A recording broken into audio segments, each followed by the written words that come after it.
Ready for your close-up nugget?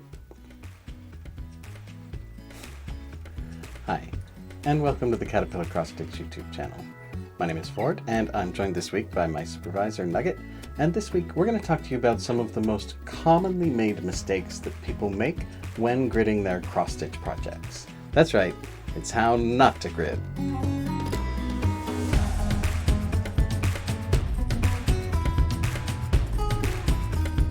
Now I'm going to jump right in because I have a lot of tips to share, but first I got to do the obligatory YouTube beg thing where I ask you to please subscribe to the channel, like this video, and leave me a comment.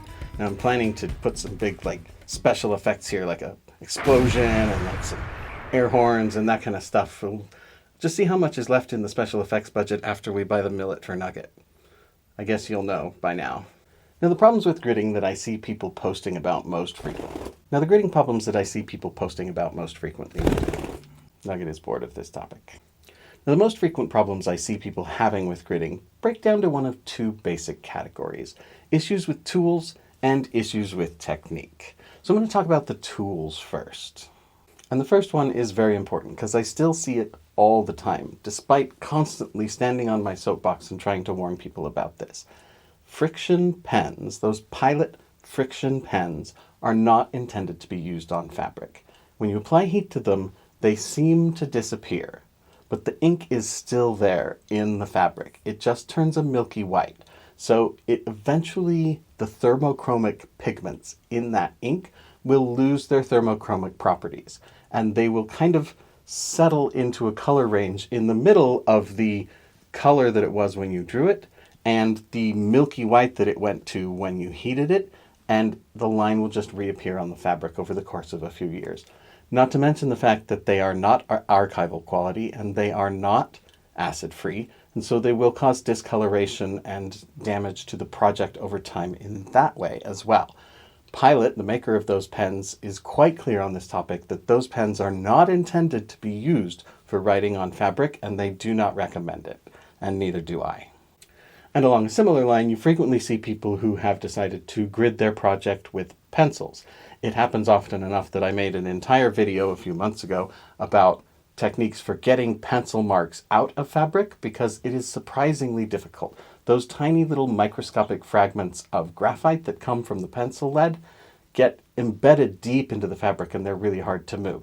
Now, I did develop a technique that had pretty decent success at getting that out, so make sure that you check that video out if I'm already too late with this piece of advice, but otherwise, don't use pencils.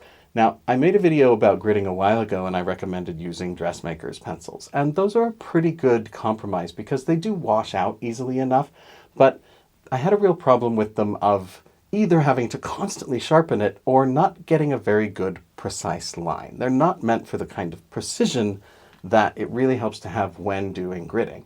Now, I discovered something new since then that I want to share with you. That is this little device from a company called Sewline.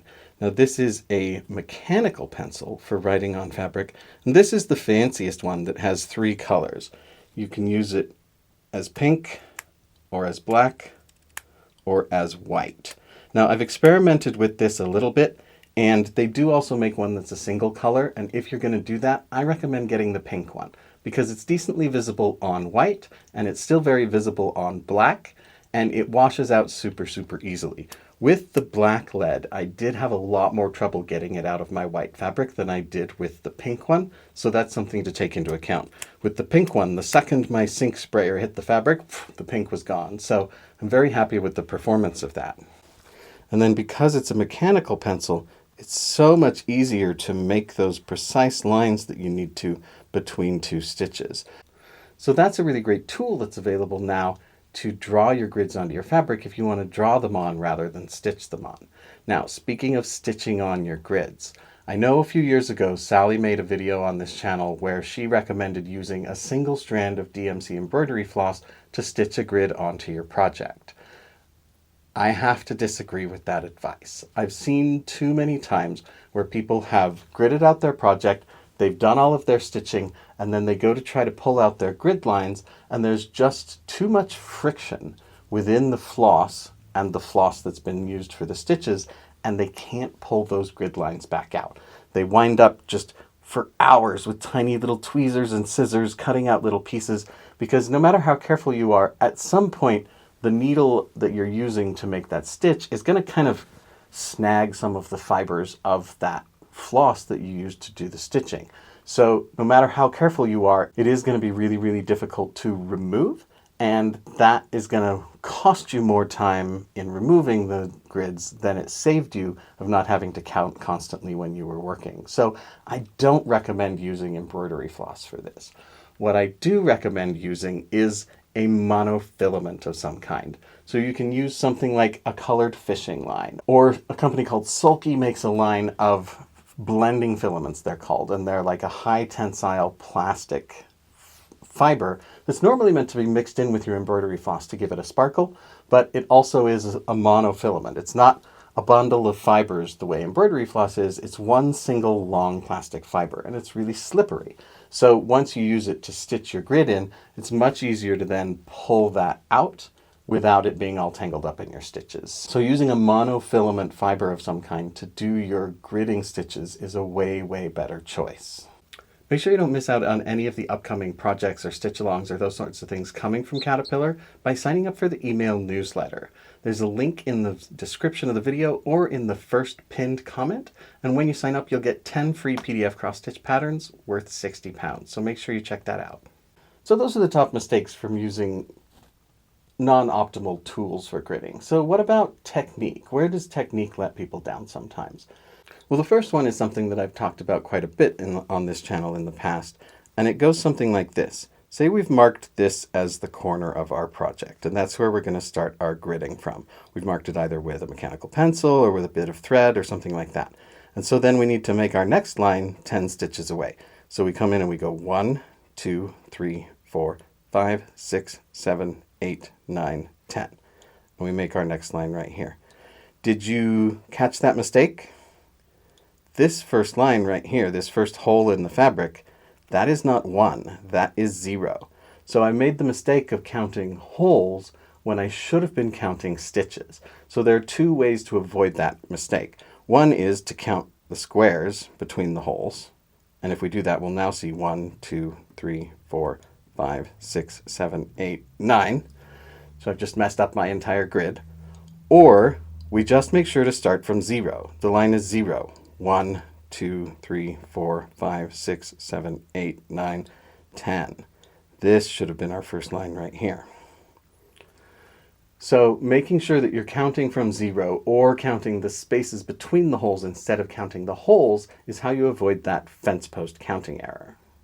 It's so called because if you need to make a fence that is 5 segments long, you need 6 fence posts and 5 fence rails because you need an end on each one. That's why it's called the fence post error.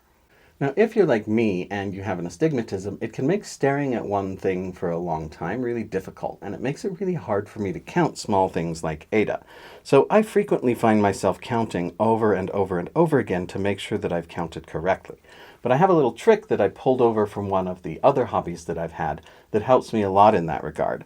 And what I'll do is when I've marked my starting point on my fabric, I'll bring in my calipers and I'll hold one side of the jaw on the mark that I've made, and then I'll count them 1, 2, 3, 4, 5, 6, 7, 8, 9, 10. And now I can just use my calipers to make the rest of those line marks.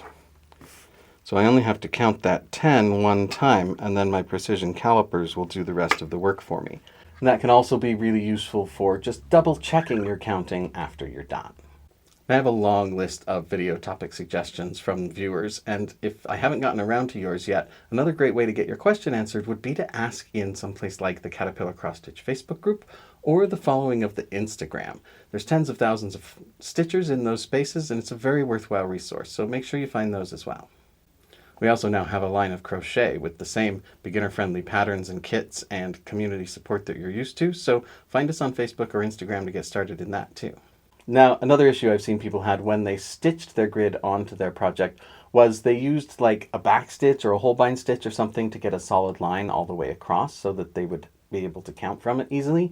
But using the backstitch makes it much, much harder to pull those grid lines back out. You don't really need to have a solid line all the way across. What I like to do when gridding is just do 10 up, 10 down, 10 up, 10 down, because I don't need to know where the line is. I need to know where those bold lines of 10 stitches on my pattern correspond to the 10 stitches on my project. So anywhere that a line ends, if I go 10 up, 10 down, 10 up, 10 down, that corresponds with a line on the project. So it makes it a lot easier to do the stitching and then to remove the stitching if you do it that way. But a back stitch or a holbein stitch, if you use it, will just make your grid lines way too hard to get out. And then, like I said, you don't need to draw all the lines or stitch in all the lines. Usually what I will do when I'm gridding is at those intersection points, I will just make a line that is like 2 or 3 stitches long. And then when I get down to the next 10 down here, I just draw a little plus sign, because the point of the gridding is to be able to have an absolute frame of reference to, position 10, 10 on your pattern, same position 10, 10 on your fabric. You want to be able to have an absolute frame of reference so that you don't always have to count from 1, 1 up in the top corner of the project. You can instead count from 20, 30 or some other position on the coordinate plane. It just gives you a lot more places to check against for errors, and especially if you're doing a project that has a lot of confetti stitches or you're going to be doing a lot of cross-country stitching or those kinds of things, then it's really nice to have those little extra points. But every line that you draw on the fabric is going to be a line that you're going to have to wash out of it later. So keeping it to a minimum is helpful, which is why I do those little 2-stitch by 2-stitch plus signs at all of the 10s, and then I don't have as many lines to get out when I'm done. Now, sometime soon I am going to do a tutorial on how to use monofilament to grid out a project the easy way, but that is all I have for you for this week. I do want to thank you so much for watching, as does Nugget. For Caterpillar Cross Stitch, my name is Ford, and I will see you next week. Okay, you hang out there for a minute, but you have to be quiet. Quiet. No, that's the opposite of quiet. Okay.